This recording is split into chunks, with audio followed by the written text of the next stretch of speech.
ब्रह्मा की उत्पत्ति के बारे में। ढोंडीराम।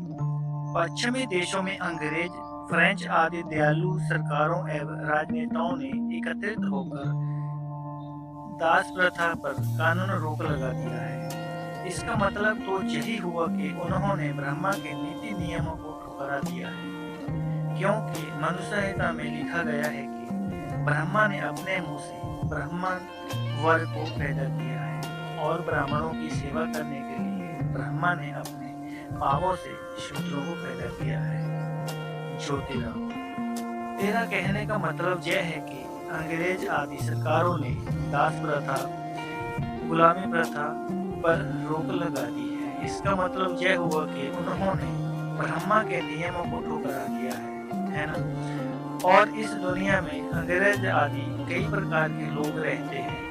उनको ब्रह्मा ने अपनी कौन कौन सी इंद्रियों से पैदा किया है और इस बारे में मनु संहिता में क्या क्या लिखा गया है। ढोंडीराव। इस बारे में तो समझदार और मूर्ख सभी ब्राह्मण यही जवाब देते हैं कि अंग्रेज आदि लोगों के अधम दुराचारी होने के कारण इन लोगों के बारे में मनु संहिता में कुछ नहीं लिखा गया है। ज्योतिराव। तो क्या तुम्हारे कहने का मतलब यह है कि ब्राह्मणों में अधम दुराचारी नीच दुष्ट लोग बिल्कुल भी नहीं रहते? नहीं है।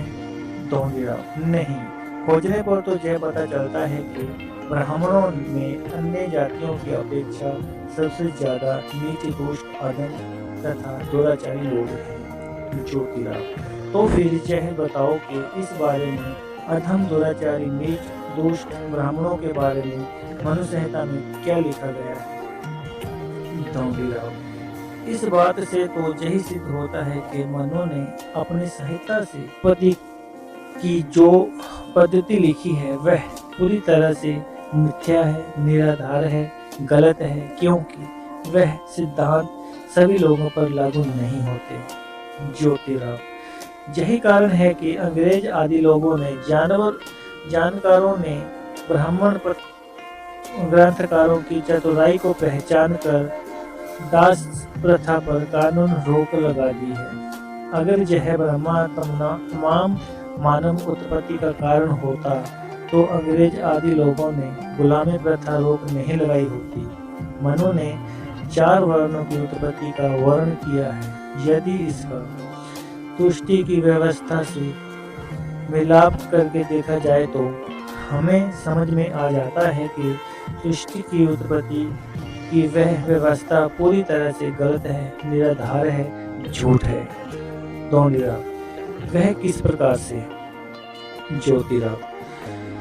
वह इस प्रकार के ब्राह्मणों का कहना है कि ब्राह्मण ब्रह्मा के मुख से पैदा हुए, लेकिन जो सभी ब्राह्मणों की मूल माता ब्राह्मणी रही होगी वह ब्रह्मा के किस अंग से पैदा हुई होगी, इस बारे में मनु ने अपनी संहिता में कोई भी जानकारी नहीं दी है। आखिर ऐसा क्यों? ढोंडीराव।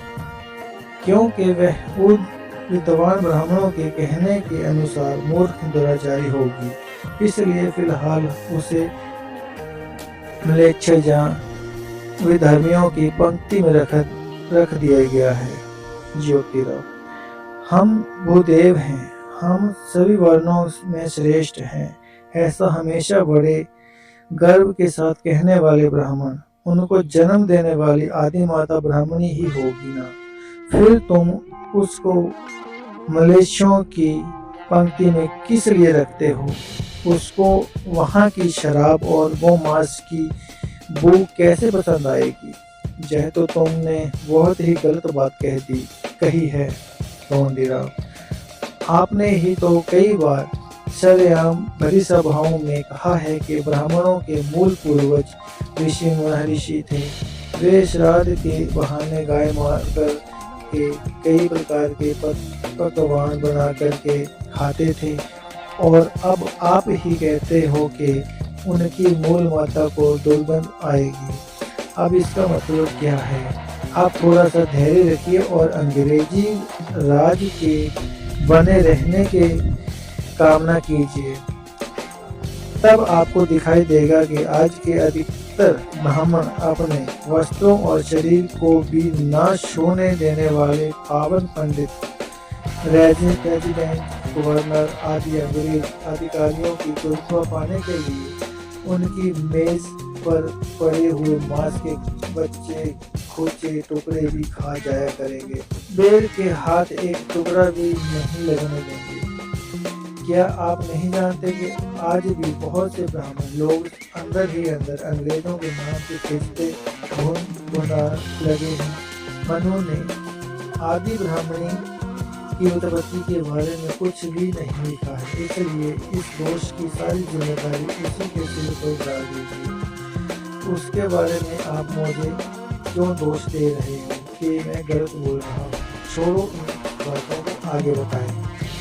ज्योतिराव: चलो ठीक है, जैसा तू चाहे वही सही। ब्रह्मा को मुंह से जन्म देने वाला ब्रह्मा के मुख से जब हर महीने मासिक धर्म माहवार आने पर 3-4 दिन के लिए अपवित्र होता था, या लिंगायत औरतों की तरह भस्म लगा करके पवित्र होकर के घर के सारे काम काज करता था। इस बारे में मनु ने कुछ लिखा भी है या नहीं?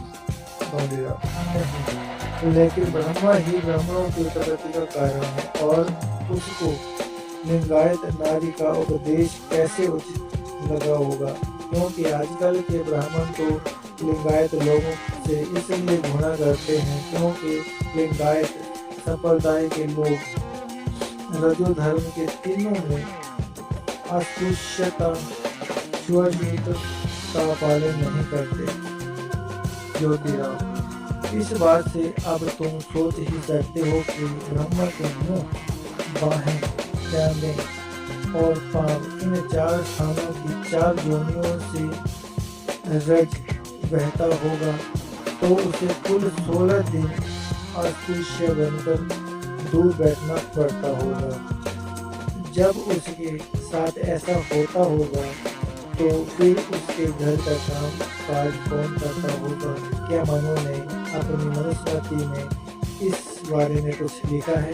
जाने नौबेरा जी, इस बारे में तो कुछ नहीं लिखा। ज्योतिराव: अच्छा, वह गर्भ ब्रह्मा के मुंह में जिस दिन से ठहरा होगा, उस दिन से लेकर 9 महीने बीतने तक जिस जगह पर रहकर बढ़ता रहा, इस बारे में मनु ने कुछ कहा भी है या नहीं? नौबेरा जी, इस बारे में तो कुछ नहीं कहा। ज्योतिराव: अच्छा, उस जन्मे ब्राह्मण बालक को ब्रह्मा ने अपने स्थान का दूध पिलाया अथवा बाहर का दूध पिलाकर छोटे से बड़ा किया, इस बारे में कुछ लिखा है क्या? नौबेरा जी, नहीं। धन्यवाद दोस्तों।